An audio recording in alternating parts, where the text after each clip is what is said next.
Hello viewers, this is Priya. Today we will start class 9 Geography chapter 3 Drainage. पहले मैं आपको ये chapter short story से explain करूंगी, फिर इसे हम पढ़ेंगे डिटेल में। तो लेट्स स्टार्ट। बच्चा लोगों, तो आज मैं आपको दिखाऊंगी हिमालयन रिवर्स और उसके बाद पेनिनसुलर रिवर्स। तो फटाफट बैग पैक करो और चल दो मेरे साथ सबसे पहले हिमालयन रिवर्स देखने। ये सुनते ही सबसे पहले चिंकी ने बोला, मैम हमें ये तो बताइए कि ड्रेनेज क्या होता है। बेटा, किसी भी एरिया के रिवर सिस्टम को बोला जाता है ड्रेनेज। और किसी एरिया में अगर एक सिंगल रिवर से पानी आ रहा है तो उसे बोला जाता है ड्रेनेज बेसिन। फिर चंपू पूछता है, मैम ये वाटर डिवाइड क्या होता है। बेटा चंपू, वाटर डिवाइड हम उसे बोलते हैं जैसे कि कोई भी वाटर है, कोई भी रिवर में पानी है, अब वो रिवर है ना अच्छे से फ्लो नहीं कर पा रही है क्योंकि उसके सामने है ना माउंटेन या प्लेटू या फिर कोई भी ऐसा अपलैंड है जिससे वो फ्लो नहीं कर पा रही है, तो वो 2 पार्ट में डिवाइड हो जाएगी, स्ट्रीम ए और स्ट्रीम बी। तो यहाँ पर 2 पार्ट में डिवाइड हो गई है, ठीक है रिवर। अब जो बीच वाला एरिया है जिसकी वजह से पानी फ्लो नहीं हो पा रहा था, जैसे जो भी माउंटेन है, प्लेटू है या फिर कोई भी अपलैंड है, ठीक है, उसे हम बोलेंगे वाटर डिवाइड, क्योंकि उसकी वजह से जो वाटर है, पानी है, वो डिवाइड हो चुका है। Drainage systems in India.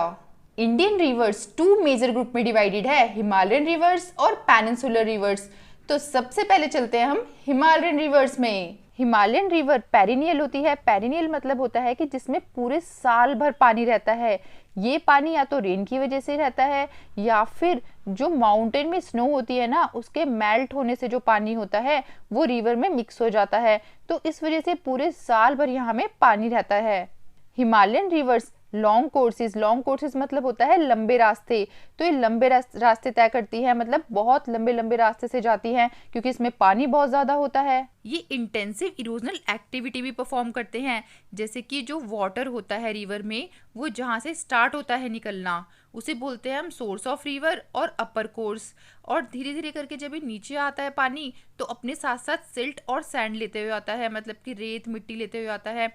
फिर जब ये मिडिल कोर्स में पहुंचता है, मतलब बीच वाले रास्ते में पहुंचता है, तो यहाँ पर आप देख सकते हैं कि ये कैसे स्नेक जैसे स्ट्रक्चर बना रहा है, तो इसे बोलते हैं मेंडर्स। तो जब ये मिडिल कोर्स में आता है, बीच वाले रास्ते में आता है पानी, तो ये मेंडर्स बनाता है। और फिर धीरे धीरे कर कर जब इस वाटर को ना रास्ता नहीं मिलता है, तो ये दूसरा रास्ता अपनाता है। जब ये दूसरा रास्ता अपनाता है, तो जो पहले वाले रास्ते में पानी है, तो ये एक तरीके से लेक बन जाता है। यहाँ पर आप देख सकते हैं ऑक्सबो लेक लिखा हुआ है, तो इस तरीके से हमारा लेक बनता है जब रिवर अपना रास्ता चेंज कर लेता है उसकी वजह से। अब धीरे धीरे ये लोअर कोर्स में जा रहा है पानी। लोअर कोर्स मतलब कि जो सबसे लास्ट वाला एंड पॉइंट है वाटर का, रिवर के वाटर का। तो लोअर कोर्स में आने के बाद ये जो रिवर का वाटर होता है, ये ओशियन या फिर किसी सी में जाके मिल जाता है। और यहाँ पर आप देख सकते हैं जो लास्ट वाला पार्ट है, ये एक तरीके से जो स्ट्रक्चर बना रहा है उसे हम बोलते हैं डेल्टा। और अगर बात करी जाए पेनिनसुलर रिवर्स की, तो वो सीजनल होती हैं, उनमें कभी पानी होता है कभी नहीं होता है, लेकिन हिमालयन रिवर में हमेशा पानी रहता है। और जो पेनिनसुलर रिवर होती हैं, वो शॉर्टर और शैलोअर कोर्सेज बनाती है, मतलब छोटे रास्ते तय कर पाती हैं क्योंकि उनमें पानी बहुत कम होता है। ड्राई सीजन में, मतलब जब समर वाला सीजन होता है, उस टाइम जो पेनिनसुलर रिवर्स की जो लार्ज रिवर्स होती हैं उनमें भी पानी कम हो जाता है। तो एक तरीके से देखा जाए तो ये रेनफॉल पे डिपेंड करती हैं। ज़्यादातर जो पेनिनसुलर रिवर्स हैं वो वेस्टर्न घाट से ओरिजिनेट होती है, मतलब स्टार्ट होती हैं और बे ऑफ बंगाल तक जाती हैं। आपके एग्जाम में क्वेश्चन आ सकता है कि पेनिनसुलर रिवर्स और हिमालयन रिवर्स के बीच में क्या डिफरेंस है।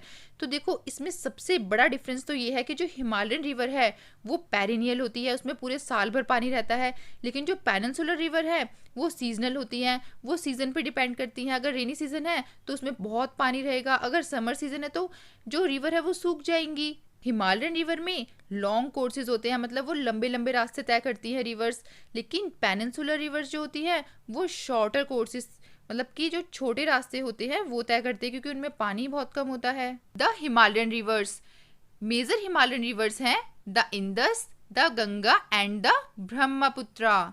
इनकी बहुत सारी ट्रिब्यूटरीज हैं। ट्रिब्यूटरीज मतलब होता है कि जो छोटी छोटी रिवर है वो आके इस बड़ी सी रिवर में मिल जाती हैं, और इस सिस्टम को बोला जाता है रिवर सिस्टम। सबसे पहले चलते हैं हम इंडस रिवर सिस्टम को देखने। चाइना में एक जगह है तिब्बत, वहाँ पे एक लेक मानसरोवर है। वहां से इंडस रिवर राइज होती है, स्टार्ट होती है और ये वेस्ट की साइड फ्लो करते करते इंडिया में एंटर करती है लद्दाख वाले एरिया में। यहाँ पे आप देख सकते हैं कितना सुंदर पिक्चर्स क्यू गॉश, मतलब इतना प्यारा सीन बना रही है यहाँ पे कि बस देख के मजा आ जाए, ऐसा मन कर रहा है कि बस यहीं पे रहना है मुझे। तो इसके कुछ ट्रिब्यूटरीज भी हैं जैसे कि the Zanskar, the Nubra, the Shyok, the Hunza. तो ये जो ट्रिब्यूटरीज हैं ये कश्मीर में ज्वाइन होते होते फिर धीरे धीरे करके बालिस्तान वाले एरिया में जाती है, गिलगिट वाले एरिया में जाती है, फिर यहाँ पे जो माउंटेन है एक एटॉक वहाँ पे इमर्ज हो जाती हैं। उसके बाद फिर और भी ट्रिब्यूटरीज है इसकी जैसे कि the Sutlej, the Beas, the Ravi, the Chenab, the Jhelum. फिर ये सीधा पाकिस्तान वाले एरिया में जाती है जहाँ पे मिठानकोट वाला एरिया है। पाकिस्तान के बाद ये धीरे धीरे फ्लो करते हुए साउथवर्ड साइड में अरेबियन सी में जाके मिल जाती हैं।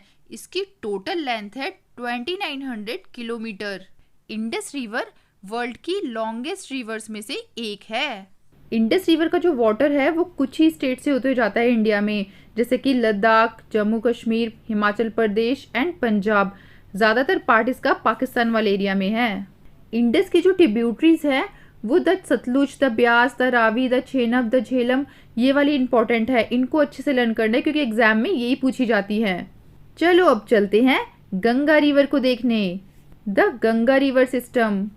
गंगोत्री ग्लेशियर से एक रिवर निकलती है जिसका नाम है भागीरथी, और ये भागीरथी रिवर आगे जाकर अलकनंदा रिवर में ज्वाइन हो जाती है, मिल जाती है देवप्रयाग उत्तराखंड में जाके।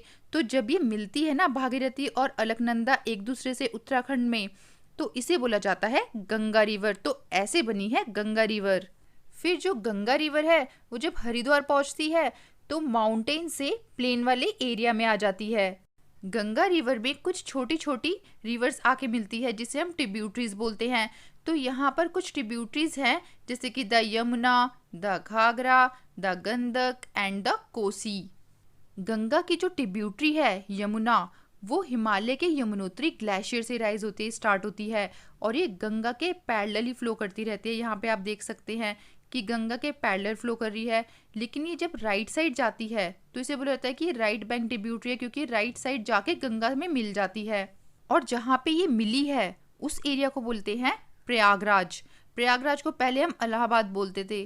तो यहाँ आके ये दोनों रिवर मिल जाती हैं। गंगा की जो बाकी ट्रिब्यूटरीज है जैसे कि द घाघरा, द गंडक और द कोसी, ये नेपाल हिमालय से राइज होती हैं और इनमें इतना ज़्यादा पानी होता है कि जो नॉर्दर्न प्लेन है वहाँ पे ये जो सॉइल है उसको काफ़ी इनरिच कर देती है, बहुत ही अच्छा कर देती है एग्रीकल्चर पर्पस के लिए। लेकिन इतना ज़्यादा पानी आने की वजह से फ्लड आ जाता है और लोगों का बहुत ज़्यादा नुकसान हो जाता है। बट ये एग्रीकल्चर पर्पस के लिए तो काफ़ी अच्छी है क्योंकि सॉइल को काफ़ी अच्छा कर देती है। ये तो सारी राइट साइड से आ रही है गंगा में, ठीक है, तो इन्हें बोलेंगे राइट बैंक ट्रिब्यूटरीज। और जो लेफ्ट साइड से आ रही है गंगा में, ठीक है, उन्हें बोलते हैं हम लेफ्ट बैंक ट्रिब्यूटरीज। तो लेफ्ट बैंक ट्रिब्यूटरीज में जो है वो पेनिनसुलर अपलैंड से आएंगी रिवर्स जैसे कि the Chambal, the Betwa, the Son. और इनमें ना थोड़ा कम पानी होता है अगर कंपैरिजन किया जाए राइट बैंक ट्रिब्यूटरी को, क्योंकि राइट बैंक ट्रिब्यूटरी के पास में तो हिमालय है तो वहाँ तो पानी रहेगा ही ना ज़्यादा। लेकिन लेफ्ट साइड में तो पेनिनसुलर अपलैंड्स है, वहाँ पे तो पानी कम रहता ही है क्योंकि वहाँ पे कोई हिमालय नहीं है।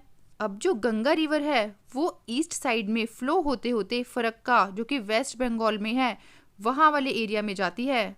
अब यहाँ पे आकर ये जो वाटर है गंगा रिवर का ये डिवाइड हो जाता है, बाइफरकेट्स मतलब कि डिवाइड हो जाना वाटर का। तो अब ये पानी डिवाइड हो गया है तो अब इस रिवर का नेम भी चेंज हो जाएगा। तो यहाँ पर भागीरथी और हुगली नेम हो गया और इसे बोलते हैं हम डिस्ट्रीब्यूटरी जब वाटर डिवाइड हो जाता है। और जब रिवर में वाटर आके मिलता है तो उसे बोलते हैं हम ट्रिब्यूटरी। ट्रिब्यूटरी का उल्टा होता है हमेशा डिस्ट्रीब्यूटरी।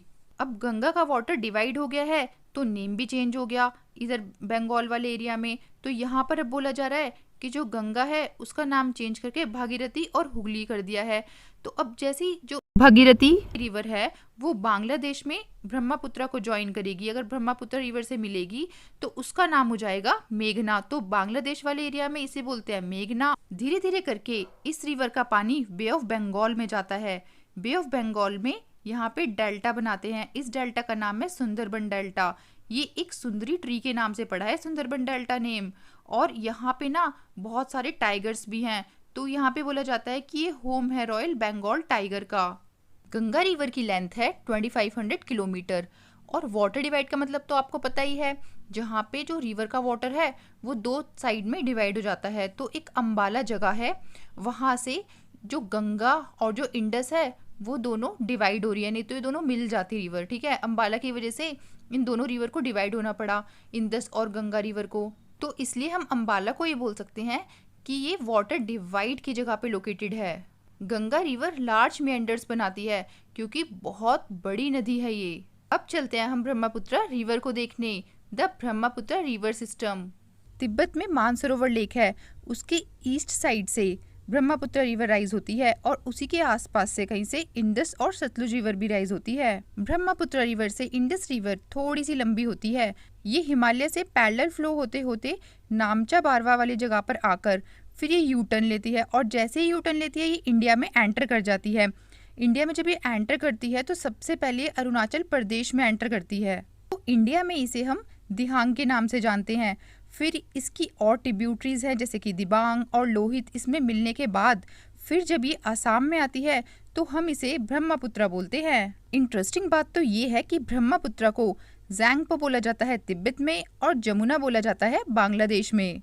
ब्रह्मपुत्र रिवर जब तिब्बत से आ रही होती है तो उसमें बहुत ही कम पानी होता है और सिल्ट भी कम होता है। सिल्ट मतलब जो रेत होती है या फिर छोटे छोटे पेबल्स जो भी पत्थर होते हैं वो बहुत ही कम लेकर आ पाते हैं, क्योंकि पानी नहीं होता है ज़्यादा, क्योंकि वो जो जगह होती है वो बहुत कोल्ड और ड्राई होती है। लेकिन जैसे ही ये रिवर इंडिया में एंटर करती है तो यहाँ पर तो बहुत रेनफॉल होती है। अब हाई रेनफॉल होने की वजह से इस रिवर में बहुत ज़्यादा पानी भर जाता है। ज़्यादा पानी भरने की वजह से ये ब्रेडेड चैनल बनाती है। ब्रेडेड चैनल मतलब होता है, आप यहाँ पे देख सकते हैं जैसे चोटी नहीं बनाते हैं हम, तो उस टाइप की देखो शेप, तो इस तरीके की शेप बन जाती है। मतलब जो पानी है वो अलग अलग रास्ता ले लेता है और बहुत ज़्यादा पानी होता है हर रास्ते में। इस वजह से रिवराइन आइलैंड भी बन जाते हैं बहुत सारे। रेनी सीजन में तो यहाँ की जो रिवर होती है वो ओवरफ्लो होने लगती है, मतलब इतना ज़्यादा पानी हो जाता है और जो आसपास का एरिया होता है वहाँ पे फ्लड आने लगता है। इस वजह से लोगों का नुकसान भी होता है। ज़्यादातर ये आसाम और बांग्लादेश में फ्लड लेकर आती है। अब इतना ज़्यादा पानी होने की वजह से सिल्ट और जो छोटे मोटे पत्थर हैं, रेत है, वो ज़्यादा इकट्ठा होता है। तो अब हमने हिमालयन रिवर्स की सारी रिवर्स देख ली हैं। अब हम चलते हैं पेनिनसुलर रिवर्स देखने, द पेनिनसुलर रिवर्स। इंडिया के इस वाले एरिया को बोला जाता है पेनिनसुलर, और यहाँ पे जो रिवर फ्लो करती है उसे बोला जाता है पेनिनसुलर रिवर्स। पेनिनसुलर इंडिया का जो मेन वाटर डिवाइड है वो वेस्टर्न घाट में फॉर्म हो रहा है और ये नॉर्थ से लेकर साउथ तक फैला हुआ है, वेस्टर्न कोस्ट के बहुत क्लोज में है। अच्छा, आपको मैंने वेस्टर्न घाट और वेस्टर्न कोस्ट चैप्टर 2 में बताया था, अगर किसी को नहीं पता है तो आप चैप्टर 2 की एनिमेटेड वाली वीडियो देख सकते हैं। पेनिनसुला की जो मेजर रिवर्स हैं वो है the Mahanadi, the Godavari, the Krishna and the Kaveri. अब आप यहाँ पे देख सकते हैं कि जितनी भी रिवर्स हैं ये ईस्ट साइड में जा रही हैं, तो ये ईस्ट वर्ड हो जाएंगी क्योंकि ईस्ट साइड में फ्लो कर रही हैं। यहाँ पर ही तो होता है ईस्ट, और ये ईस्ट में जाते जाते फिर ये बे ऑफ बंगाल में जाके मिल जाएंगी। तो इस वजह से इसे बोला जाता है कि ये रिवर ईस्ट वर्ड फ्लोइंग है और ये ड्रेन कर रही है बे ऑफ बंगाल में। ओनली 2 रिवर ऐसी हैं जो वेस्ट फ्लोइंग है, the Narmada and the Tapi. देखो इस साइड वेस्ट है तो वेस्ट में फ्लो कर रही है ना, तो इस वजह से बोलेंगे इसे कि वेस्ट फ्लोइंग है। और ये इंपॉर्टेंट भी है क्योंकि देखो ओनली 2 रिवर है, तो ये क्वेश्चन आ सकता है एग्जाम में कि कौन सी ऐसी 2 रिवर है पेनिनसुला की जो वेस्ट फ्लोइंग है। जब ये रिवर अरेबियन सी में मिलेंगी तो इससे पहले देखो यहाँ पर ये एस्चुरीज फॉर्म करेंगी।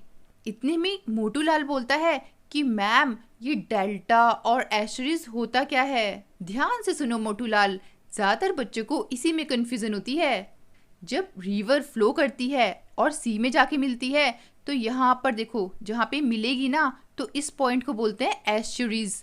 लेकिन जब कोई रिवर फ्लो करते करते अपने साथ कुछ रॉक या फिर कुछ सेडिमेंट्स मतलब मिट्टी या पत्थर अपने साथ बहा के लेकर आती है और ले जाकर वो एक छोटा सा लैंडफॉर्म क्रिएट कर देती है, जैसे कि आप यहाँ पे देख सकते हो ये रिवर के पास में छोटे छोटे लैंडफॉर्म हैं, ठीक है। तो इसके बाद जाके वो ओशन में मिलती है, तो इसे बोला जाता है डेल्टा।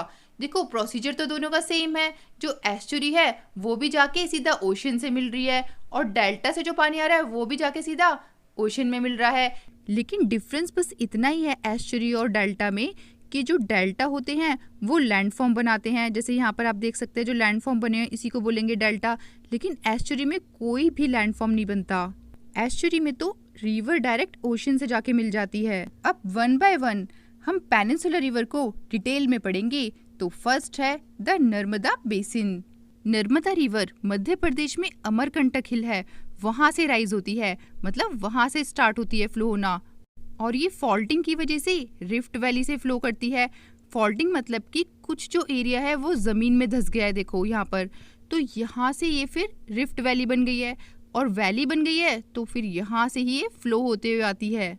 जब ये यहाँ से फ्लो हो रही होती है तो ये बहुत सुंदर पिक्चर्स क्यों मतलब होता है कि बहुत ही प्यारा सीन बनाती है कि देखते ही मन कर जाए कि हमें तो बस यहीं पे रहना है। जैसे कि मार्बल रॉक्स जो कि जबलपुर में है और धुआंधार फॉल्स ये भी जबलपुर में ही है। अब देखना ये है कि कौन सबसे पहले मुझे कमेंट बॉक्स में बताता है कि जो जबलपुर है वो कौन से स्टेट में है। ये रिवर मध्य प्रदेश और गुजरात से होते हुए अरेबियन सी में मिल जाती है। Next the Tapi basin. ये रिवर मध्य प्रदेश में बैतूल डिस्ट्रिक्ट है, वहाँ पे सतपुरा रेंज है, वहाँ से राइज होती है, वहाँ से स्टार्ट होती है। नर्मदा रिवर की तरह ही जो तापी रिवर है ये भी रिफ्ट वैली से होते हुए जाती है, लेकिन इसकी जो लेंथ है वो नर्मदा रिवर के कंपैरिजन में छोटी होती है। तापी रिवर नर्मदा रिवर की पैरेलली फ्लो करती है और ये मध्य प्रदेश, गुजरात, महाराष्ट्र से होते हुए अरेबियन सी में जाके मिल जाती है। कुछ और भी मेन रिवर्स हैं वेस्ट फ्लोइंग, जैसे कि साबरमती, माही, भरतपुजा, पेरियार। अब हम ईस्ट फ्लोइंग रिवर देखेंगे। ईस्ट फ्लोइंग रिवर में सबसे पहले हम देखेंगे the Godavari basin. Godavari river जो है वो लार्जेस्ट पेनिनसुलर रिवर है। वेस्टर्न घाट में ही महाराष्ट्र है, तो महाराष्ट्र में नासिक डिस्ट्रिक्ट है, वहाँ पे जो वेस्टर्न घाट स्लोप बना रही है ना, वहीं से राइज होती है ये रिवर। महाराष्ट्र से स्टार्ट होने के बाद ये मध्य प्रदेश, उड़ीसा, आंध्र प्रदेश से होते हुए बे ऑफ बंगाल में जाती है। इस रिवर की लेंथ है 1500 किलोमीटर। अब इतनी ज़्यादा लेंथ होने की वजह से, इतना ज़्यादा एरिया कवर कर रही है, इस वजह से इस रिवर को दक्षिण गंगा भी बोला जाता है। इतनी ज़्यादा लेंथ है तो ट्रिब्यूटरीज भी आके मिलती होंगी इसमें।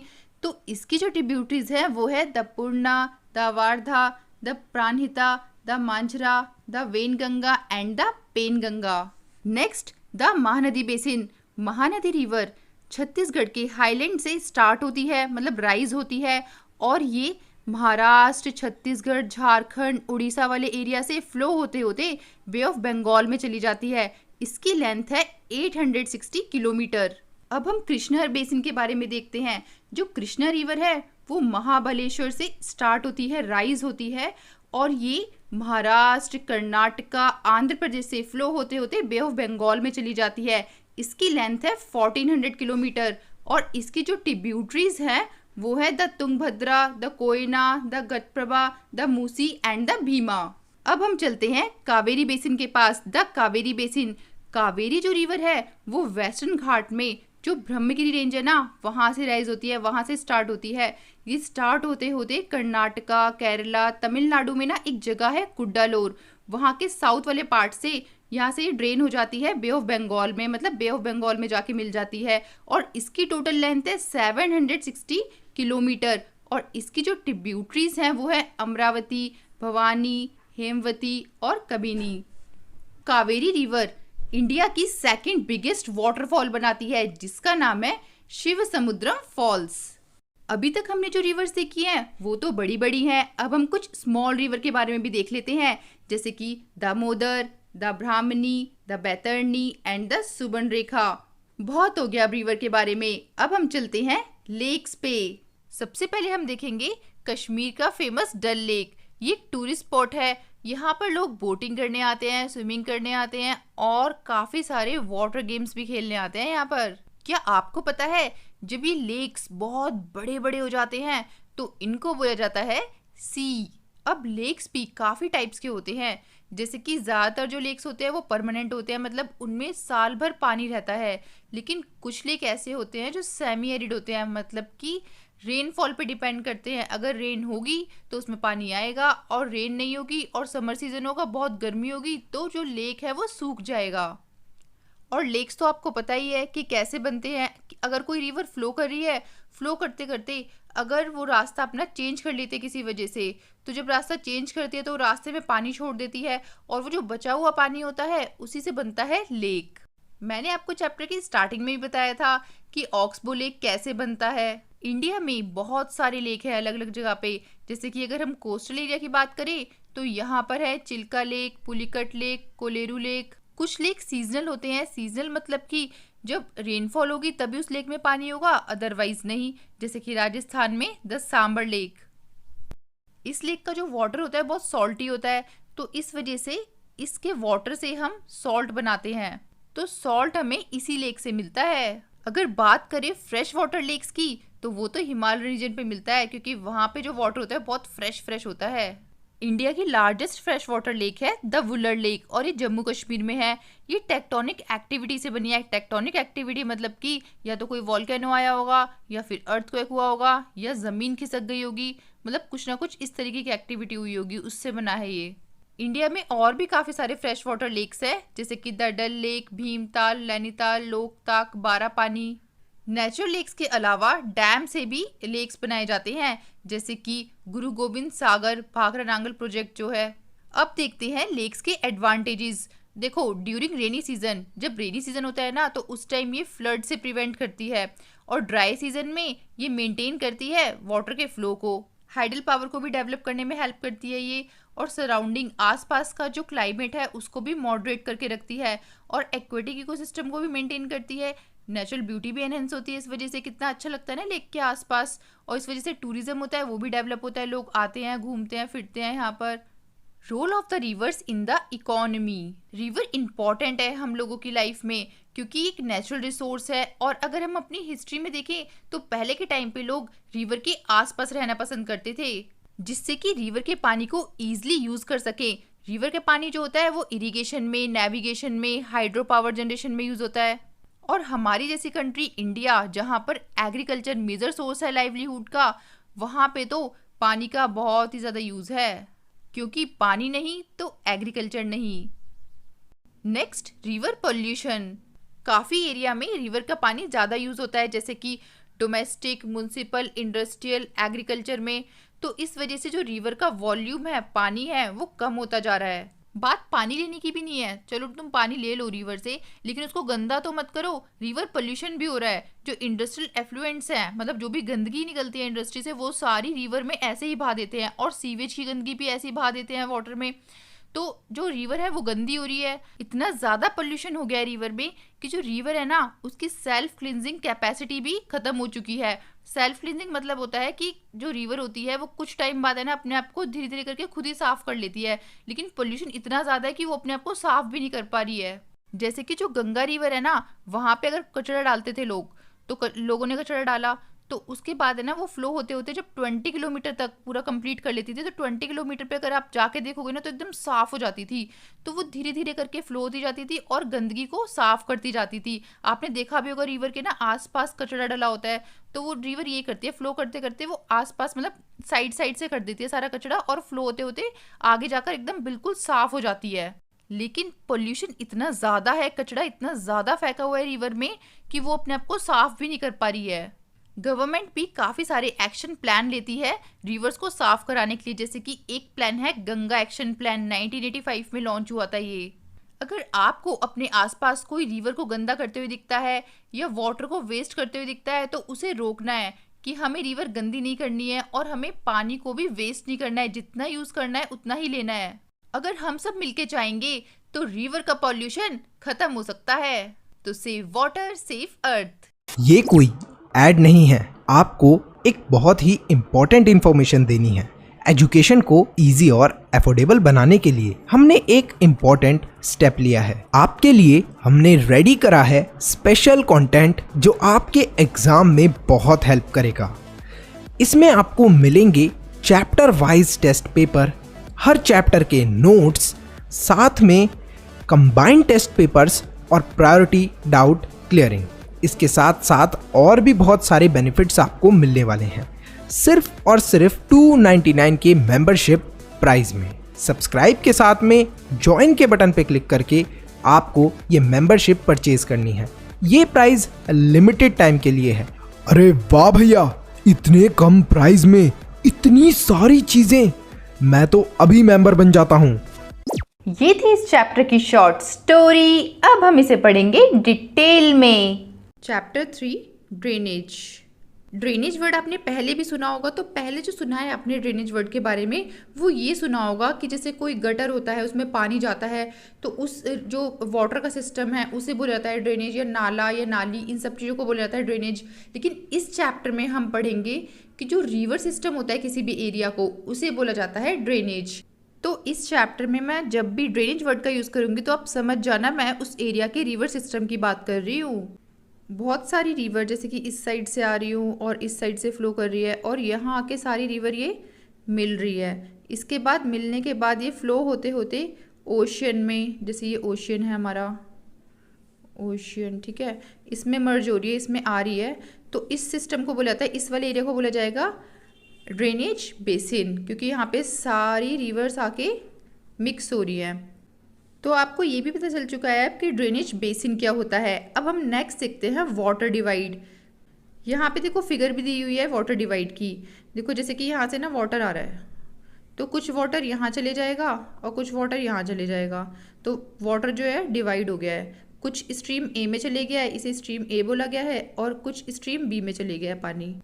यहाँ पे देखो डेफिनेशन भी दी हुई है वाटर डिवाइड की कि any elevated area, elevated area देखो इसको बोला गया है जो वाटर डिवाइड करे ना जैसे, तो ये कोई माउंटेन भी हो सकता है, कोई अपलैंड भी हो सकता है, ठीक है।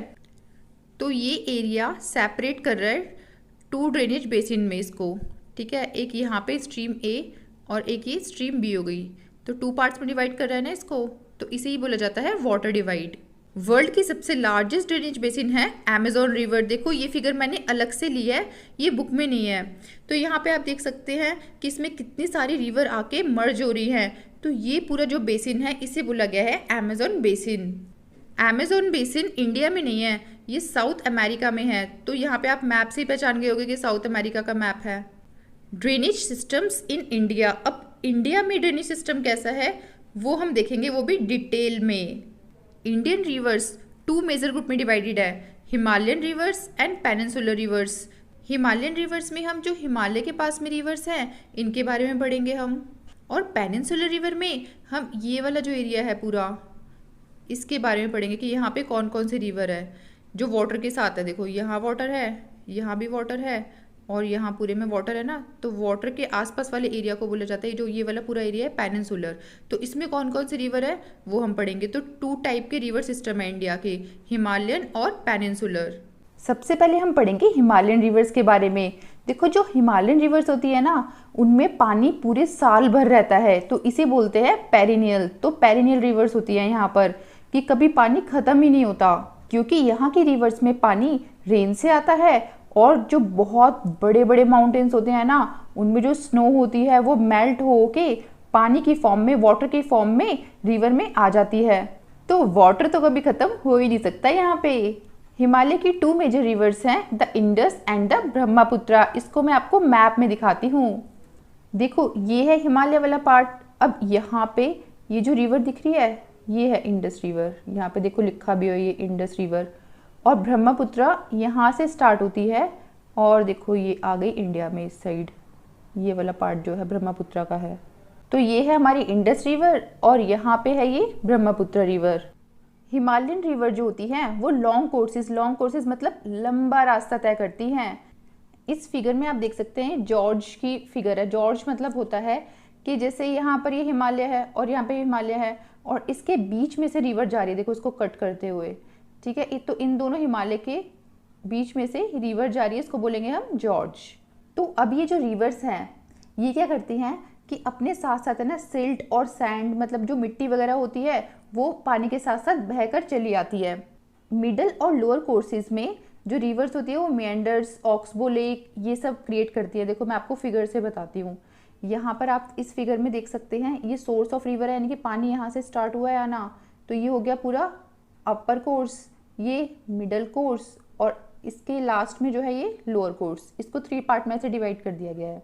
कोर्स यहाँ पे पानी के बहाव को बोला गया है, जो पानी बह रहा है ना इसको बोला गया है। तो देखो यहाँ से स्टार्ट हुई रिवर, ऐसे ऐसे ऐसे आई, तो अब ये वाला एरिया होता है ना, यहाँ पर जैसे ये बैंड हो रही है तो इसको बोलते हैं मेंडर्स। देखो यहाँ पे लिखा भी हुआ है मेंडर्स। और यहाँ पे देखो कुछ एरिया जो है वो छूट गया है, तो रास्ता पानी ने इधर से कुछ ऐसे बना लिया है, तो इतना पानी छूट गया तो इसको बोलेंगे हम ऑक्सबो लेक। लास्ट में पानी जाते जाते बहते बहते सीधा ओशन में मिल जाता है। तो यहाँ पर ये देखो डेल्टा फॉर्म कर रहा है, ये वाला जो है ना, ये वाला जो पार्ट है आपको मैं एकदम क्लियर होके दिखाती हूँ। ये देखो क्लियरली दिख रहा है, यहाँ पर ये डेल्टा बन रहा है, तो इसे बोलते हैं हम डेल्टा। तो डेल्टा हमेशा लोअर कोर्स में बनता है। अब बात करते हैं हम पेनिनसुलर रिवर्स की। तो देखो एग्जाम में क्वेश्चन आ सकता है कि हिमालयन रिवर और पेनिनसुलर रिवर में क्या डिफरेंस है। तो यहाँ पर आप देख सकते हैं कि जो पेनिनसुलर रिवर्स होती है वो सीजनल होती है, ऐसा नहीं है कि उसमें पूरे साल भर पानी हो। लेकिन हिमालयन रिवर थी वो मैंने आपको बताया था कि वो पेरिनियल होती है, उनमें पूरे साल भर पानी रहता है। तो जो पेनिनसुलर रिवर्स होती हैं उनमें ना पानी भी कम हो जाता है रिवर में कभी कभी, जैसे कि बहुत ज़्यादा धूप है या फिर समर का सीज़न है, उस टाइम ना नदियाँ सूख भी जाती हैं इसमें। और ये जो पेनिनसुलर रिवर्स होती हैं ये शॉर्टर कोर्सेज मतलब कि छोटे रास्ते को तय करती हैं, और शैलोर मतलब कि जो रिवर की गहराई होती है वो बहुत कम होती है, तो कम कम रास्ता तय करती हैं ये, और कम गहराई होती है इसमें। लेकिन हिमालयन रिवर में हमने भी देखा था कि वहाँ पर लॉन्गर कोर्सेज मतलब कि लंबा रास्ता तय करते हैं, और वो बहुत ज़्यादा डीप भी होती है, अगर उसमें डूब गए तो बेटा बच नहीं पाओगे। कुछ जो रिवर्स है वो सेंट्रल हाईलैंड्स से फ्लो होती हुई वेस्ट की साइड जाती है, देखो मैं आपको मैप में दिखाती हूँ। और कुछ जो है वेस्टर्न घाट से लेकर बे ऑफ बंगाल तक जाती है, देखो जैसे ये है, ये देखो ये रिवर्स है, और देखो ये रिवर देखो बे ऑफ बंगाल की साइड जा रही है, यहाँ पर ये भी गोदावरी भी, यहाँ से कावेरी भी वेस्ट साइड में जा रही है। तो वेस्टर्न घाट से होते हुए ये बे ऑफ बंगाल में जाती हैं। द हिमालयन रिवर्स, अब हम इसको बहुत डीप में पढ़ेंगे। तो 3 मेजर रिवर्स है हिमालयन की, the Indus, Ganga and Brahmaputra. मैं आपको मैप में दिखाती हूँ ये तीनों रिवर्स। देखिए ये है इंडस, यहाँ से होते हुए जा रही है, देखो ये रही इंडस, और ये है ब्रह्मपुत्र रिवर, और गंगा रिवर है हमारी यहाँ पे, ये देखो फ्लो होते हुए आ रही है ये ऐसे, और ये ऐसे फ्लो होते हुए आ रही है ब्रह्मपुत्र, और जो इंडस है वो ऐसे। अब ये रिवर बहुत लंबी लंबी होती है, तो इसमें ना छोटी छोटी जो रिवर्स होती हैं वो भी आके मिलती हैं, तो इन्हें बोला जाता है ट्रिब्यूटरीज। जो छोटी छोटी जो रिवर्स है वो आके मिल रही है ना, उन सभी रिवर्स को बोला जाएगा ट्रिब्यूटरी। की गंगा की ट्रिब्यूटरी है, ब्रह्मपुत्र की ट्रिब्यूटरी है, इंडस की ट्रिब्यूटरी है, उसको हम और अच्छे से पढ़ेंगे अभी डिटेल में। हाँ, तो ये जो इंडस, गंगा और ब्रह्मपुत्र मैंने बताई है आपको, ये बहुत लॉन्ग रिवर्स होती हैं, और इनमें जो छोटी छोटी जो रिवर्स आती हैं मिलती हैं, तो इस सिस्टम को बोला जाता है रिवर सिस्टम। इंडस रिवर जो है वो चाइना में जो तिब्बत वाला एरिया है, देखो तिब्बत यहाँ पे लिखा है ना ये, तो इस एरिया में मानसरोवर लेक है, वहाँ से ये ओरिजिनेट होती है, राइज होती है धीरे धीरे कर कर, फिर ये लद्दाख वाले एरिया में, जो इंडिया में लद्दाख वाला एरिया है वहाँ पर एंटर करती है। आपको एक और चीज़ याद रखनी है कि देखो जब ये इंडिया में एंटर कर रही है ना, तो ये वेस्ट फ्लोइंग रिवर है, वेस्ट की साइड को जा रही है ना, तो इसे वेस्ट फ्लोइंग बोलेंगे। तो ये यहाँ पर ना पिक्चर्स क्यों जॉर्ज मतलब होता है कि एक बहुत ही सुंदर सीनरी, बहुत जैसे कि नदियाँ बह रही हैं 2 माउंटेन के बीच में, तो इस टाइप का सीन बनाती है ये, बहुत ही प्यारा सा। इस रिवर में बहुत सारी ट्रिब्यूटरीज भी आके मिलती हैं कश्मीर वाले रीजन पे, तो यहाँ पर बताया गया है, आप ऊपर देखेंगे अभी मैं आपको दिखा दूंगी। तो जो ट्रिब्यूटरीज है उसके नेम है जास्कर, नुब्रा, श्योक, हुंजा। अब ये जो इंडस रिवर है ये धीरे धीरे करके बालिस्तान और जो गिलगिट वाला एरिया है वहाँ से जाते जाते माउंटेन है, जो एटॉक माउंटेन है वहाँ पे इमर्ज होगी। तो यहाँ पर है ना देखो इसकी काफ़ी सारी ट्रिब्यूटरीज भी हैं, मतलब बहुत सारी जो रिवर्स हैं यहाँ पंजाब वाले एरिया से आती हुई, देखो झेलम, चिनाब, रवि, ब्यास, ठीक है, तो ये सारी इमर्ज होके इंडस में मिल जाएंगी। यहाँ पर मैं आपको एक बार सर्कल करके दिखा देती हूँ कौन कौन से रिवर्स हैं, कौन कौन सी ट्रिब्यूटरीज है इस रिवर की। तो ये जो इंडस रिवर है इसकी ट्रिब्यूटरीज हैं सतलुज, रावी, झेलम, झेलम और ये ब्यास। ये सारी रिवर फ्लो होते हुए इस पॉइंट पे आके इंडस रिवर से मिलेंगी। ये जितनी भी ट्रिब्यूटरीज हैं ये पाकिस्तान में आके मिल रही हैं, देखो ये पाकिस्तान वाला एरिया है ना। तो ये रिवर फ्लो होते होते साउथ की साइड में जा रही है और ये अरेबियन सी में मिल जाएगी। तो यहाँ से फ्लो करते हुए आई और ये है हमारा अरेबियन सी। तो अब आप देखिए ये सारा कुछ मैंने आपको मैप में बता दिया है कि जो इंडस रिवर है वो तिब्बत से राइज होती है और लद्दाख वाले एरिया में आती है। उसके बाद जो वहाँ पे ट्रिब्यूटरीज होती है उसकी जो झास्कार, नुब्रा, श्योक, हुंजा होती है, ठीक है। लेकिन इससे जो इम्पोर्टेंट ट्रिब्यूटरीज है वो है द सतलुज, ब्यास, रावी, झेलम और झेलम। तो इंडस की ये वाली जो ट्रिब्यूटरीज है वो मोस्ट इम्पॉर्टेंट है। ये सारी ट्रिब्यूटरीज पाकिस्तान में जाके मिलती हैं, ये भी हमने देख लिया। ये जो इंडस प्लेन है वो बहुत जेंटल स्लोप बनाता है और इसकी टोटल लेंथ होती है 2900 किलोमीटर। इंडस वर्ल्ड की लॉन्गेस्ट रिवर्स में से एक है। इंडिया में इस रिवर का बहुत ही कम एरिया है, जैसे कि लद्दाख, जम्मू कश्मीर, हिमाचल प्रदेश, पंजाब वाले एरिया में है, वो भी ओनली 3rd पार्ट। बाकी सारा जो एरिया है वो पाकिस्तान में कवर कर रही है रिवर, मतलब पाकिस्तान में ज़्यादा एरिया कवर कर रही है रिवर। इंडस वाटर ट्रीटी 1960 में एक ट्रीटी हुई थी, एक समझौता हुआ था, उसमें ये बोला गया था कि ओनली 20% इंडिया यूज़ कर सकती है इस वाटर को। ये जो इंडस रिवर है ना, इसका वाटर बस 20% यूज़ कर सकते हैं, वो भी पंजाब, हरियाणा और राजस्थान वाले एरिया में इरिगेशन के लिए, सिंचाई के लिए, एग्रीकल्चर के काम के लिए। अब हिमालय की नेक्स्ट रिवर के बारे में हम पढ़ेंगे, the Ganga river system. Ganga river Bhagirathi और अलकनंदा को मिलकर बनाती है। देखो मैं आपको मैप में दिखाती हूँ, ये भी गंगोत्री ग्लेशियर यहाँ पर है, ठीक है। तो यहाँ से जो भगीरथी है रिवर, मतलब पानी है भगीरथी का, और यहाँ से अलकनंदा, तो यहाँ पर ये दोनों रिवर आके जब मिलती है ना, तो ये गंगा रिवर बनाती हैं। तो आपको ये इंपॉर्टेंट इन्फॉर्मेशन पता चल गई होगी कि जो गंगा रिवर है वो 2 रिवर को मिलके बनी है, भगीरथी और अलकनंदा, और ये दोनों मिलते हैं देवप्रयाग में आके। देवप्रयाग उत्तराखंड में है, तो यहाँ पे आके मिले ये दोनों रिवर्स, तो बन गई गंगा। देखो गंगा, देखो यहाँ पर ऐसे फ्लो करते हुए फिर आगे जा रही है। हरिद्वार में जो गंगा है वो माउंटेन से होते हुए प्लेन की साइड में जाती है, प्लेन वाले एरिया की साइड में जाती है। यहाँ पे आपको फिगर भी दी हुई है, भगीरथी और जो अलकनंदा है वो दोनों मिलके यहाँ पे गंगा बना रही है। देखो ये वाला जो एरिया है गंगा वाला एरिया है। गंगा की बहुत सारी ट्रिब्यूटरीज है, जैसे कि यमुना, घाघर, गंडक, कोसी, ये मैं आपको मैप में दिखाती हूँ। गंगा रिवर देखो ऐसे ही फ्लो कर रही है इस वाली डायरेक्शन में।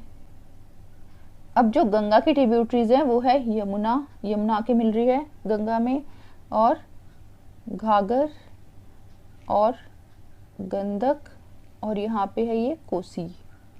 तो ये सारी इसकी ट्रिब्यूटरीज हैं, यमुना, घाघर, गंडक और कोसी। यमुना रिवर यमुनोत्री ग्लेशियर से राइज होती है, जो कि हिमालय में है। देखो यहाँ से राइज हो रही है, हिमालय में यमुनोत्री ग्लेशियर है, वहाँ से राइज होते हुए ये निकलते हुए यहाँ जा रही है, और ये गंगा के पैरेलल है। देखो पैरेलल चल रही है ना दोनों, यहाँ पे गंगा है, ये वाली गंगा रिवर है, और ये यमुना रिवर है। और राइट में फ्लो होते होते, ये राइट साइड है ना, देखो राइट में फ्लो होते होते ये गंगा से आगे जाके मिल रही है इस वाले एरिया में, इलाहाबाद है ये। लेकिन जो घाघरा, गंडक और जो कोसी है वो नेपाल हिमालय से राइज होती है, और राइज होने के बाद जब वो यहाँ पे बह कर आती है तो गंगा से इस वाले एरिया में आके मिल जाती है। अब इन सारी रिवर में ना फ्लड आ जाता है, तो फ्लड की वजह से बहुत सारी मिट्टी वगैरह अपने साथ लेकर आते हैं। जब ये अपने साथ मिट्टी वगैरह लेकर आते हैं तो ये जो प्लेन वाला एरिया है ना, यहाँ पर काफ़ी अच्छी सॉइल आ जाती है इस वजह से, और एग्रीकल्चर का काम बहुत अच्छा हो जाता है यहाँ पर। तो इस पैराग्राफ में देखो यही बताया हुआ है कि जो नॉर्दर्न प्लेन है वहाँ पर ये बहुत अच्छी कर देती है सॉइल, लेकिन देखो फ्लड की वजह से ना काफ़ी ज़्यादा नुकसान भी होगा, लोगों के घर टूट जाएंगे ज़्यादा फ्लड आएगा तो, है ना। तो नुकसान भी है यहाँ पर और फ़ायदा भी है। पेनिनसुलर अपलैंड से जो मेन ट्रिब्यूटरीज आती है गंगा में वो है चंबल, बेतवा और सोन। देखो ये हमारी गंगा रिवर फ्लो कर रही है, ठीक है, और ये वाला जो एरिया है ना ये है पेनिनसुलर अपलैंड। तो यहाँ से कौन सी रिवर जा रही है वो हमें देखना है। तो यहाँ से जा रही है चंबल रिवर जो कि गंगा में जाके मिल रही है, और बेतवा और यहाँ पे सोन। तो ये 3 ट्रिब्यूटरीज हैं जो कि पेनिनसुलर अपलैंड से जा रही हैं और गंगा में इमर्ज हो रही हैं, मिल रही हैं। ये ट्रिब्यूटरीज सेमी एरिड एरिया से आती हैं। एरिड मतलब होता है जो सूखा डेजर्ट वाला एरिया होता है, और सेमी एरिड होता है जहाँ पे थोड़ा बहुत पानी होता है। तो इस वजह से ये शॉर्टर कोर्सेज, मतलब छोटे छोटे रास्ते तय करती हैं, लंबे रास्ते तय नहीं कर पाती हैं, क्योंकि इन रिवर्स में पानी कम होता है। जब ये रिवर गंदी हो जाती हैं तो गवर्नमेंट इनको साफ भी करवाते हैं, जैसे कि यहाँ पे एक प्रोग्राम लिखा हुआ है द नमामि गंगे प्रोग्राम। जून 2014 में यूनियन गवर्नमेंट ने फ्लैगशिप प्रोग्राम चलाया, क्योंकि ना देखो पॉल्यूशन इतना ज़्यादा है और लोग है ना रिवर को गंदा भी करते रहते हैं, उसमें कूड़ा करकट डालते रहते हैं। वैसे ऐसा नहीं करना चाहिए, आप लोग तो मत करना, और अगर आपको कोई दिखे भी ऐसा करते हुए तो उसको भी रोकना है। ये कोई अच्छी बात थोड़ी ना है कि हम अपनी रिवर को गंदा करें। तो ऐसे ही लोगों ने गंगा रिवर को इतना गंदा कर दिया है, कुछ तो पॉल्यूशन की वजह से गंदा हो गया और कुछ लोग गंदा कर रहे हैं उसको। इसलिए गवर्नमेंट को गंगा रिवर को साफ भी करवाना पड़ता है टाइम टू टाइम। गंगा में राइट बैंक ट्रिब्यूटरीज और लेफ्ट बैंक जो ट्रिब्यूटरीज है वो सारी मिलने के बाद ईस्ट की साइड जाती है फरक्का वाले एरिया में जो कि वेस्ट बंगाल में है। तो देखो गंगा में यहाँ से देखो ट्रिब्यूटरीज आ रही है, लेफ्ट बैंक ट्रिब्यूटरीज और राइट बैंक ट्रिब्यूटरीज मिलने के बाद धीरे धीरे करके वेस्ट बंगाल वाले एरिया में यहाँ पे देखो डेल्टा बना रही है। ठीक है, तो ये नॉर्दर्न मोस्ट पॉइंट है गंगा का जहाँ पे डेल्टा बना रही है और ये वेस्ट बंगाल में है। गंगा जब देखो यहाँ पर नीचे की साइड में आ रही है तो इसका नाम है ना यहाँ पे आके चेंज हो जाएगा, गंगा रिवर का भगीरथी हुगली हो जाएगा। तो ये एक डिस्ट्रीब्यूटरी है। ट्रिब्यूटरी मतलब होता है जैसे कि यहाँ पर छोटी छोटी ट्रिब्यूटरीज, छोटी छोटी रिवर मिल रही थी आके गंगा में, तो ये होगी ट्रिब्यूटरी क्योंकि मिल रही है। और जब रिवर से, गंगा रिवर से निकल रही है रिवर, हट रही है, तो उसे बोलते हैं हम डिस्ट्रीब्यूटरी। तो गंगा रिवर से रिवर जा रही है, हट रही है, तो ये भागीरथी हुगली के नाम से पहचानी जाएगी इस वाले एरिया में। और गंगा जो रिवर है वो बांग्लादेश वाली साइड में भी जा रही है। जब बांग्लादेश में जा रही है तो इस साइड से ब्रह्मपुत्र रिवर आ रही है देखो, तो यहाँ पे दोनों रिवर मिल रही हैं, तो इस रिवर को बोला गया है मेघना। ब्रह्मपुत्र रिवर और गंगा रिवर है ना धीरे धीरे करके यहाँ पर वेस्ट बंगाल वाले एरिया में भी आ रही है, तो यहाँ पर ये बना रहे हैं डेल्टा और इसे बोला जाता है सुंदरबन डेल्टा।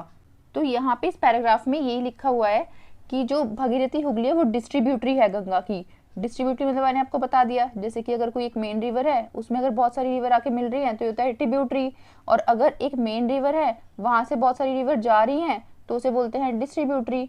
तो यहाँ पे मिल रही हैं और यहाँ पे ये हट रही हैं, छोड़ रही हैं मेन रिवर को कि हमें नहीं रहना तुम्हारे साथ।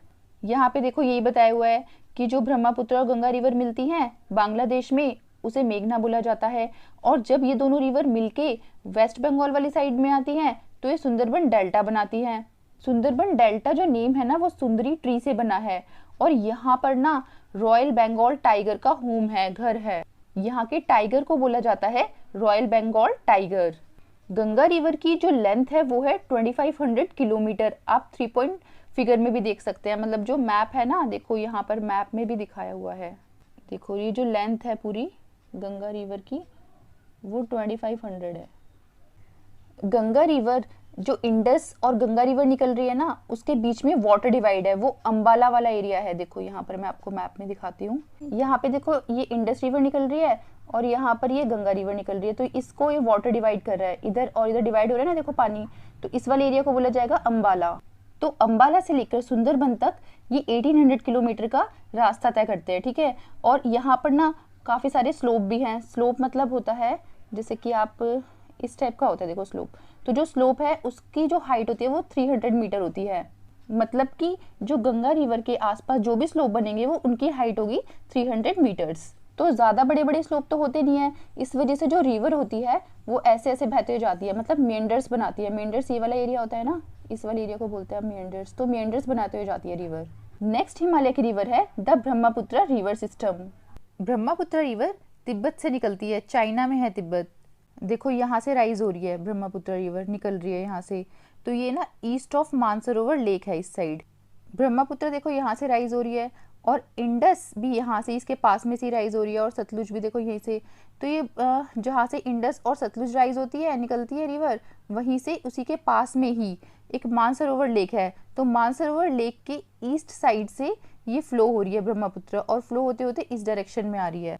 अगर इंडस रिवर से कंपैरिजन किया जाए तो ये काफ़ी लंबी होती है उससे, देखो क्योंकि देखो यहाँ से फ्लो रही कितनी दूर तक आ रही है ना। ये हमें पता है कि यहाँ पर पूरा हिमालय है, तो हिमालय से ही पैरेलल चल रही है। देखो यहाँ पे पैरेलल चल रही है ना, ये हिमालय वाला एरिया है और यहाँ पर ये ब्रह्मपुत्र रिवर है। अब धीरे धीरे करके ये इंडिया में एंटर करेगी, तो यहाँ पे जैसे ही ब्रह्मपुत्र रिवर पहुँचेगी, यहाँ पे ना नामचा बारवा करके एक जगह है, यहाँ से जैसे यू टर्न लेगी रिवर वैसे ही इंडिया में एंटर कर जाएगी।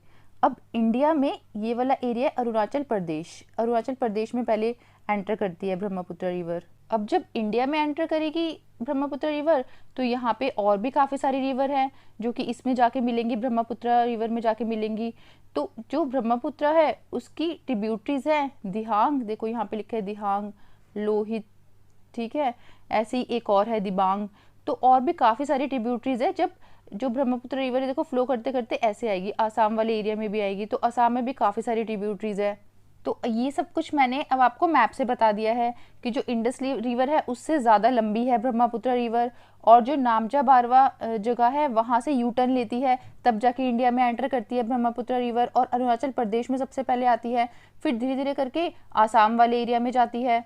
ब्रह्मपुत्र रिवर को तिब्बत में बोला जाता है ज़ैंगपो, और बांग्लादेश में जमुना के नाम से बोला जाता है। जब ब्रह्मपुत्र रिवर ना तिब्बत से आ रही होती है ना, तो उसमें ना बहुत ही कम पानी होता है, क्योंकि वो जो एरिया होता है बहुत ड्राई और कोल्ड एरिया होता है। इस वजह से सिल्ट मतलब जो मिट्टी रेत होती है वो भी उसके साथ बहुत ही कम आती है। लेकिन जैसे ही इंडिया में एंटर करते हैं तो इंडिया वाला जो एरिया है ना जहाँ पे एंटर करती है ब्रह्मपुत्र रिवर, वहाँ पे बहुत ज़्यादा रेनफॉल होती है।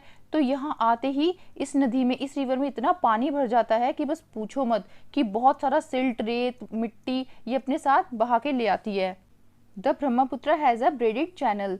अब देखो यहाँ पर है ना क्या होता है कि अब ये बहुत ज़्यादा पानी लेकर आ रही है ऐसे ऐसे, तो अब ये क्या करेगी कि कुछ यहाँ पर एक एरिया है उसकी इस साइड से आएगी, ठीक है, कुछ इस साइड से आएगा पानी, कुछ इस साइड से आएगा। तो एक तरीके से ना ये आइलैंड बना लेंगे। आइलैंड आपको पता ही होगा, कोई भी ऐसा एरिया जो चारों साइड से वाटर से घिरा हुआ होता है, यानी कि चारों साइड उसके वाटर होता है, उसे बोलते हैं आइलैंड। तो यहाँ पर ना इस वजह से आइलैंड बन जाता है। तो बहुत सारे रिवराइन आइलैंड बन जाते हैं यहाँ पर। यहाँ पे हमें एक क्वेश्चन भी दिया है, do you remember the name of the world's largest riverine island formed by the Brahmaputra. तो मैं आपको हिंट देती हूँ, एम से स्टार्ट है नेम, ठीक है। अब आप मुझे कमेंट सेक्शन में बताइए कि क्या नेम है उस आइलैंड का जो ब्रह्मपुत्र में सबसे लार्जेस्ट है, ब्रह्मपुत्र रिवर से बनाती है। जो हर साल जब भी रेनी सीजन होता है तो ब्रह्मपुत्र रिवर ओवरफ्लो होने लगती है, इतना ज़्यादा पानी भर जाता है उसमें। इस वजह से डिवास्टेशन मतलब लोगों का नुकसान होने लगता है, फ्लड आ जाता है असम और बांग्लादेश वाले एरिया में। ब्रह्मपुत्र रिवर में अब देखो जहाँ पे ज़्यादा पानी आएगा, ज़्यादा जैसे फ्लड की कंडीशन हो जाएगी, तो वो रिवर सिल्ट जैसे रेत हो गई, मिट्टी हो गई, इसको ज़्यादा इकट्ठा करेगी, डिपोजिट करेगी, और जो उनके चैनल होते हैं वो भी शिफ्ट होते हैं। चैनल जैसे कि सपोज यहाँ से रिवर ये फ्लो कर रही है, अब ये और ज़्यादा ओवरफ्लो करने लगी, तो यहाँ पर कोई एक एरिया है, इसके इस साइड से भी जाएगा पानी, इस साइड से भी जाएगा पानी। तो जो मिट्टी आ रही है पानी के साथ साथ, जो रेत आ रही है वो थोड़ी इधर भी शिफ्ट होती जाएगी, इधर भी शिफ्ट होती जाएगी, और बहुत ज़्यादा अमाउंट में यहाँ से सिल्ट आएगा। सिल्ट हम रेत को बोलते हैं। तो इतना ज़्यादा रेत आएगा कि ये जो है ना अपने रास्ते बदलती रहेगी। अब जैसे यहाँ पर बहुत ज़्यादा रेत भर गया, इधर पूरे में मिट्टी मिट्टी हो गई, तो फिर ये यहाँ से फ्लो करेगी। ला तो ये अपने साथ ही रही है बहुत सारी मिट्टी, लेकिन यहाँ पे जमा हो जाएगी मिट्टी, तो ये फ्लो नहीं कर पाएगी, तो ये थोड़ा इस साइड से आएगी। तो इस तरीके से चैनल चेंज करती रहती है। चैनल मतलब अपना जो एरिया है वो बदलती रहती है। अब हिमालयन रिवर के बारे में तो हमने अच्छे से पढ़ लिया, अब हम पेनिनसुलर रिवर्स के बारे में पढ़ लेते हैं। नहीं तो पता लगा कि पेनिनसुलर रिवर्स हमसे बुरा मान गई कि तुम तो बस हिमालयन रिवर के पीछे ही पड़े हो, हमारे बारे में तो तुम सोच ही नहीं रहे हो। हमारी रिवर्स के बारे में भी तो देखो कि हमारी जो रिवर है वो कैसे फ्लो करती है और कितना पानी होता है उसमें। इंडिया के मैप में जो वेस्टर्न घाट वाला एरिया है ना, वो वाटर डिवाइड करता है दोनों साइड में। मैं आपको मैप से दिखाती हूँ। देखिए ये वाला एरिया होता है वेस्टर्न घाट का, तो एक तरीके से वाटर डिवाइड का काम कर रहा है। इस साइड पानी है इसके, और यहाँ पर ये रिवर है, तो एक तरीके से पानी को डिवाइड कर रहा है ना ये वेस्टर्न घाट वाला एरिया। तो ये जो वेस्टर्न घाट है वो वेस्टर्न कोस्ट पे, ये वेस्ट साइड है ना इंडिया का, तो यहीं पे देखो लाई कर रहा है ये। तो ये नॉर्थ से लेकर साउथ वाले एरिया तक फैला हुआ है पूरा। पेनिनसुला की जो मेजर रिवर्स हैं वो हम देखते हैं। देखो महानदी है, और गोदावरी है, कृष्णा रिवर है ये, और कावेरी रिवर है ये। तो ये जितनी भी रिवर है ना वो ईस्ट साइड में जा रही है, तो इन्हें बोलेंगे हम ईस्टवर्ड रिवर्स हैं ये, क्योंकि ईस्ट की साइड में फ्लो हो रही है। देखो ईस्ट जो मैप में इंडिया का मैप है ये, इसकी ईस्ट साइड ये है पूरी, और वेस्ट साइड हमें पता है ये है, तो ईस्ट साइड में जा रही है सारी रिवर।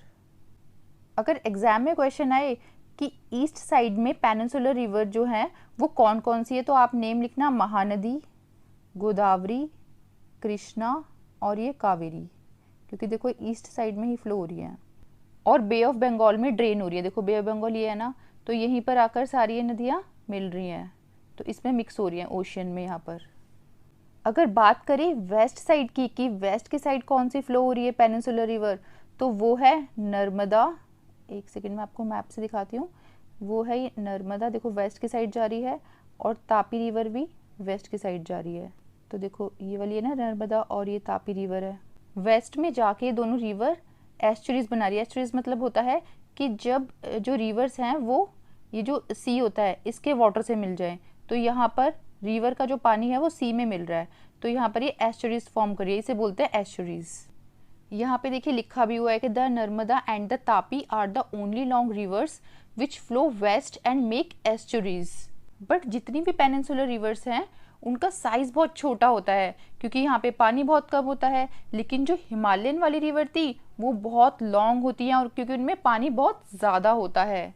अगर आपको अभी तक ये चैप्टर समझ में आया तो आप मुझे बताइए कि जो पेनिनसुलर रिवर्स है उसकी ईस्ट फ्लोइंग रिवर कौन सी है और वेस्ट फ्लोइंग रिवर कौन सी है। मैंने अभी आपको मैप से ही बताया। देखो अब वन बाय वन हम सारी पेनिनसुलर रिवर्स के बारे में पढ़ेंगे। तो सबसे पहले हम देखेंगे जो वेस्ट फ्लोइंग रिवर है, जैसे कि नर्मदा बेसिन। तो जो नर्मदा रिवर है वो मध्य प्रदेश, जहाँ पे अमरकंटक हिल है ना मध्य प्रदेश में, वहाँ से राइज होती है। तो यहाँ पे देखिए, यहाँ पे है ये अमरकंटक हिल, तो यहीं से नर्मदा रिवर होती हुई रिफ्ट वैली की साइड जाते जाते और ये सीधा अरेबियन सी में मिल जाती है। ये है अरेबियन सी और ये है हमारी नर्मदा रिवर। नर्मदा रिवर जब रिफ्ट वैली से होते हुए निकलती है ना तो बहुत ही सुंदर पिक्चर्स की लोकेशन यहाँ पे बोला गया है, मतलब बहुत ही प्यारा सीन नज़र आता है रिवर का।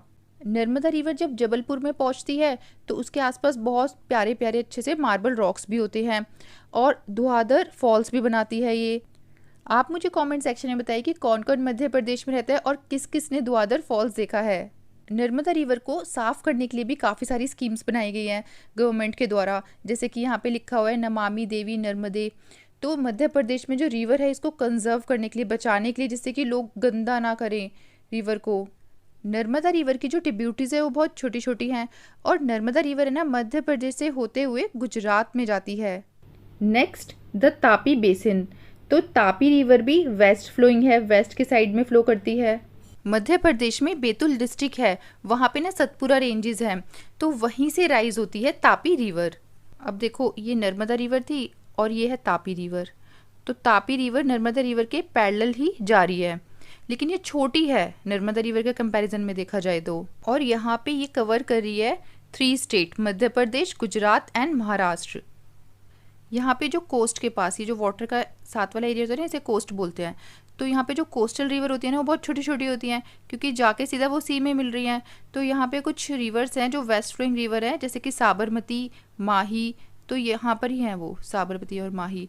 और 2 रिवर और हैं जो कि हमारी साउथ वाले एरिया में हैं, वो भी वेस्ट फ्लोइंग है। यहाँ पे नेम मेंशन नहीं है लेकिन मैं आपको बता देती हूँ। देखो इस वाले एरिया में है पेरियार और भरतपुजा। तो आपके एग्जाम में क्वेश्चन आ सकते हैं कि जो तापी रिवर है वो कौन कौन से स्टेट से होते हुए जाती है, जैसे कि मध्य प्रदेश, गुजरात और महाराष्ट्र। और जो वेस्ट फ्लोइंग रिवर है वो और कौन कौन सी हैं, जैसे कि साबरमती, माही, भरतपुजा और पेरियार। अब हम ईस्ट फ्लोइंग रिवर के बारे में देखेंगे वन बाय वन। तो फर्स्ट है द गोदावरी बेसिन। अब जो गोदावरी रिवर है वो पेनिनसुलर रिवर में जितनी भी रिवर्स हैं उन सब में लार्जेस्ट है। ये हमें पता है कि वेस्टर्न घाट है। तो महाराष्ट्र में एक नासिक डिस्ट्रिक्ट है, वहाँ पे जो वेस्टर्न घाट का स्लोप है ना, यहाँ पर ये वाला एरिया, तो यहाँ से राइज होती है गोदावरी रिवर और राइज होने के बाद ये जाती है सीधा बे ऑफ बंगाल में। तो ये किस किस स्टेट को कवर करती है वो हम देखते हैं। तो हमने ये तो देख लिया कि ये महाराष्ट्र से राइज होती है और इसकी लेंथ होती है 1500 किलोमीटर, इतनी बड़ी होती है और ये बे ऑफ बंगाल में जाके ड्रेन करती है। इस रिवर का जो 50% है वो महाराष्ट्र वाले स्टेट में लाई करता है और ये मध्य प्रदेश, उड़ीसा, आंध्र प्रदेश से होते हुए जाती है। अब गोदावरी रिवर इतनी लंबी है तो इसकी ट्रिब्यूटरीज भी ज़रूर होंगी। तो इसकी जो ट्रिब्यूटरीज है वो है पूर्णा, वर्धा, प्रणहिता, मंजरा, वेनगंगा, पेनगंगा। इन सभी ट्रिब्यूटरीज में से जो लास्ट की 3 ट्रिब्यूटरीज है, मंजरा, वेनगंगा और पेनगंगा, ये बहुत बड़ी हैं। गोदावरी रिवर की लेंथ बहुत ज़्यादा है तो इस वजह से इसको दक्षिण गंगा भी बोला जाता है। Next the Mahanadi basin. अच्छा आप मुझे कमेंट सेक्शन में बताओ, महानदी वेस्ट फ्लोइंग है या फिर east flowing. Mahanadi river Chhattisgarh से होते हुए, उड़ीसा से होते हुए बे ऑफ बंगाल में जाती है। ये और भी स्टेट्स को टच करती है जैसे कि महाराष्ट्र और झारखंड को भी। यहाँ पे देखिए यही बताया हुआ है कि जो महानदी रिवर है वो छत्तीसगढ़ से राइज होती है और धीरे धीरे करके उड़ीसा से होते हुए बे ऑफ बंगाल में चली जाती है। महानदी रिवर की जो लेंथ है वो है 860 किलोमीटर और इस रिवर का जो पानी है वो महाराष्ट्र, छत्तीसगढ़, झारखंड, उड़ीसा स्टेट शेयर करती हैं। मतलब इस स्टेट से होते हुए जाता है महानदी रिवर का पानी। Next the Krishna basin. Krishna river Mahabaleshwar, Maharashtra में है महाबलेश्वर, यहाँ से राइज होते हुए बे ऑफ बंगाल में जाती है और इसकी लेंथ है 1400 किलोमीटर। और इसकी ट्रिब्यूटरीज भी हैं जैसे कि तुंगभद्रा, देखो यहाँ पे लिखा है ना तुंगभद्रा यहाँ से जा रही है। और भी काफ़ी सारी ट्रिब्यूटरीज है जो कि इस मैप में मेंशन नहीं है, जैसे कि कोयना, घटप्रभा, मूसी, भीमा। कृष्णा वाटर देखो कौन कौन से स्टेट से होते हुए जाती है वो हम देखेंगे। एक तो महाराष्ट्र जहाँ से राइज होती है, फिर कर्नाटका, उसके बाद फिर ये आंध्र प्रदेश में आते हुए फिर बे ऑफ बंगाल में चली जाती है। बे ऑफ बंगाल नहीं, हमारा ये वाला एरिया है पूरा, देखो लिखा है ना बे ऑफ बंगाल, तो जितना भी यहाँ पे वाटर है पूरा बे ऑफ बंगाल ही बोलेंगे इसको। तो कृष्णा बेसिन की जो ट्रिब्यूटरीज हैं वो इंपॉर्टेंट है, जैसे कि तुंगभद्रा, कोयना, घटप्रभा, मूसी, भीमा, ये आपको लर्न करनी पड़ेगी, एग्जाम में भी आ सकती है। The Kaveri basin. अब हम कावेरी रिवर के बारे में देखेंगे। कावेरी रिवर ब्रह्मगिरी रेंज से राइज होती है, मैं आपको मैप में दिखाती हूँ। तो हम इस तरीके से बोल सकते हैं कि जो वेस्टर्न घाट है उस वहाँ पर ब्रह्मगिरी रेंज है, वहाँ से होते हुए ये साउथ ऑफ तमिलनाडु, तमिलनाडु के साउथ में एक कुड्डालोर एक जगह है, वहाँ पे होते हुए फिर ये बे ऑफ बंगाल में जाती है। इसकी टोटल लेंथ है 760 किलोमीटर और जो इसकी ट्रिब्यूटरीज हैं वो है अमरावती, भवानी, हेमवती और कबिनी। इस रिवर का जो वाटर है वो कर्नाटका से होते हुए, केरला से होते हुए फिर तमिलनाडु में जाता है। तो 3 स्टेट्स हैं जिससे होते हुए इसका वाटर जाता है, कर्नाटका, केरला एंड तमिलनाडु। तो इसकी जो ट्रिब्यूटरीज हैं अमरावती, भवानी, हेमवती, कबिनी, तो ये इंपॉर्टेंट है एग्जाम पॉइंट ऑफ व्यू से। और कौन कौन से स्टेट से शेयर होती है ये भी पूछ सकते हैं एग्जाम में। कावेरी रिवर ना सेकंड बिगेस्ट वाटरफॉल बनाती है इंडिया में। अच्छा फर्स्ट का नाम बताओ। फर्स्ट का देखो जॉग फॉल है, लेकिन अब मुझे ये बताओ कि वो कौन से स्टेट में है। तो इस फॉल को बोला जाता है शिव समुद्रम फॉल्स, ठीक है। ये जो सेकंड बिगेस्ट वाटरफॉल बन रही है, इससे हाइड्रो इलेक्ट्रिक पावर मतलब कि इलेक्ट्रिसिटी भी जनरेट की जाती है। और ये जो इलेक्ट्रिसिटी है वो शेयर होती है मैसूरू, बेंगलुरु और कोलर गोल्ड फील्ड में। इन मेजर रिवर्स के अलावा और भी काफ़ी सारी छोटी छोटी रिवर्स हैं जो कि ईस्ट फ्लोइंग है, जैसे कि Damodar, Brahmani, Baitarani, Subarnarekha. Do you know में लिखा है कि हमारे पूरे वर्ल्ड में 70% वाटर है और 70% वाटर में से भी जो 97% वाटर है ना वो सॉल्ट वाटर है, मतलब पीने लायक नहीं है। बाकी का बचा 3%, तो वो है फ्रेश वाटर और उसमें से भी आधे से ज़्यादा तो आइस वगैरह में ही, जो जैसे कि माउंटेन में आइस वगैरह होती है उसमें ट्रैप्ड होता है। तो बचा मुश्किल से एक तरीके से 1%, 1 से भी बहुत कम वाटर होता है जो पीने लायक होता है। तो अब आप समझ लो कि वाटर की शॉर्टेज कितनी ज़्यादा है।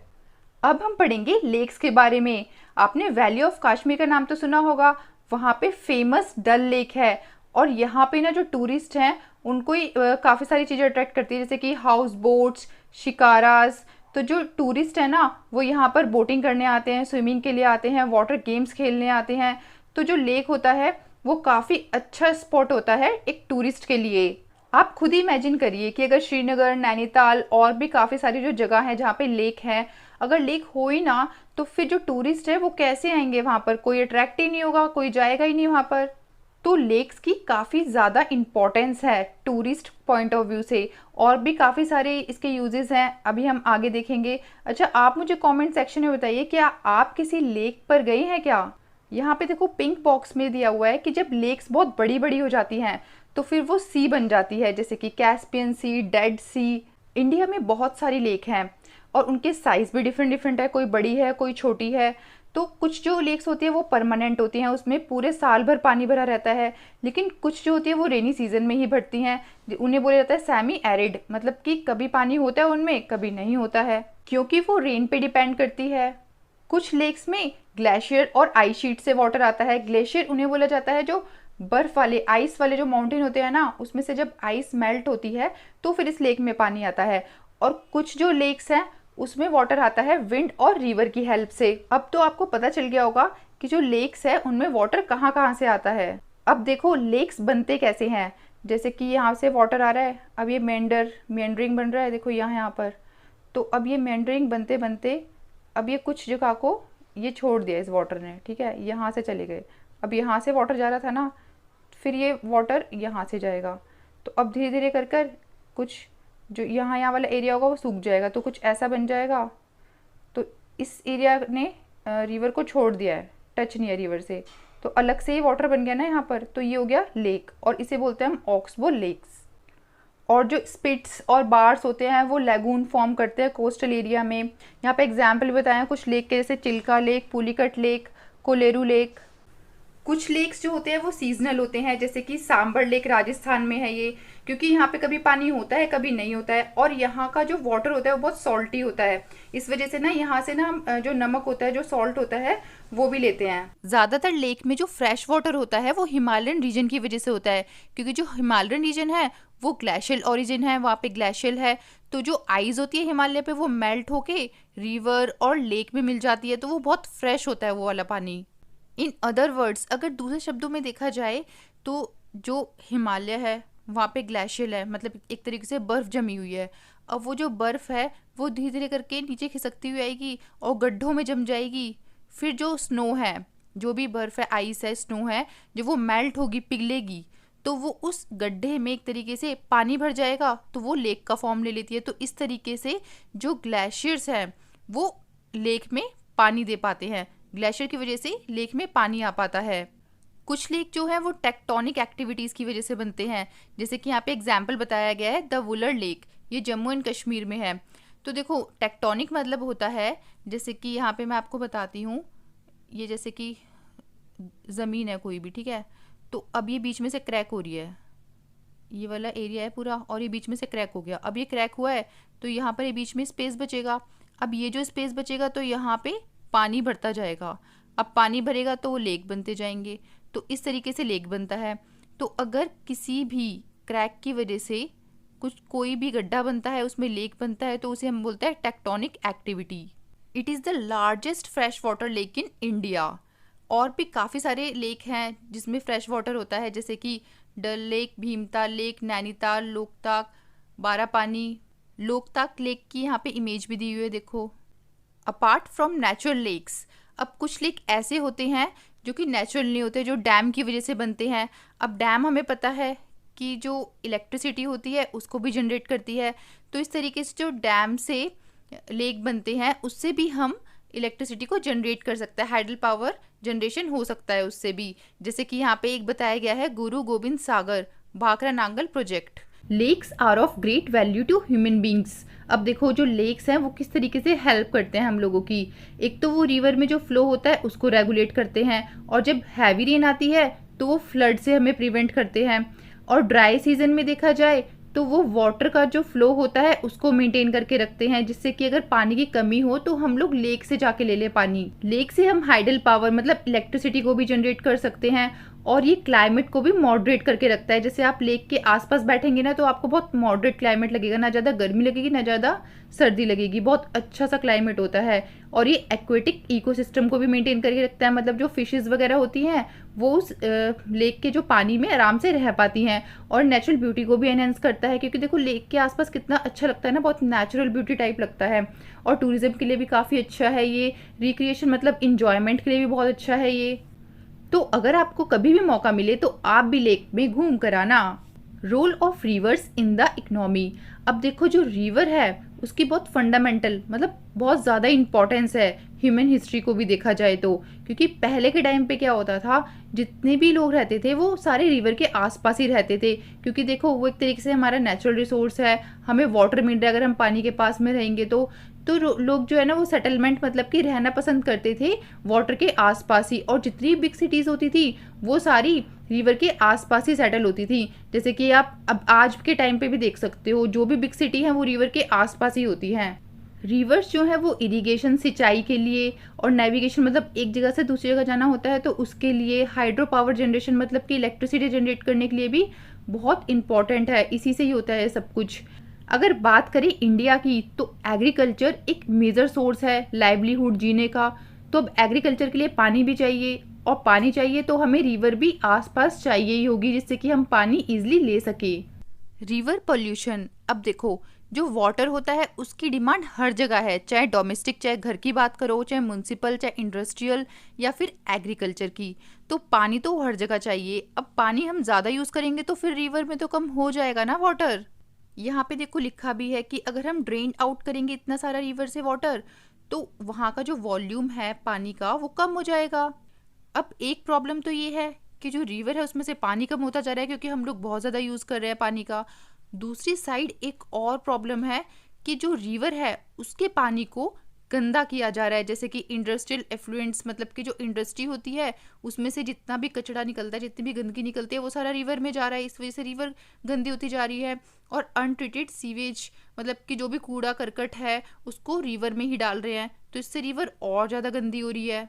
इसकी वजह से जो वाटर की क्वालिटी है वो तो ख़राब हो ही रही है, बल्कि जो वाटर की सेल्फ क्लींजिंग कैपेसिटी है वो भी ख़राब हो रही है। सेल्फ क्लींजिंग कैपेसिटी मतलब कि जो रिवर है वो बहते बहते आगे जाते जाते ना वो अपने आप को खुद ही साफ कर लेती है। कूड़ा करकट एक तरफ हो जाता है, पानी साफ होता चले जाता है, लेकिन इतना ज़्यादा कूड़ा करकट है कि वो अपने आप को साफ ही नहीं कर पा रही है। जैसे कि यहाँ पे एग्जाम्पल बताया हुआ है कि जो गंगा रिवर है ना वो 20 किलोमीटर तक फ्लो होते होते जितना भी पॉल्यूशन है उसको डाइल्यूट ख़त्म कर देती है और एसिमिलेट कर लेती है।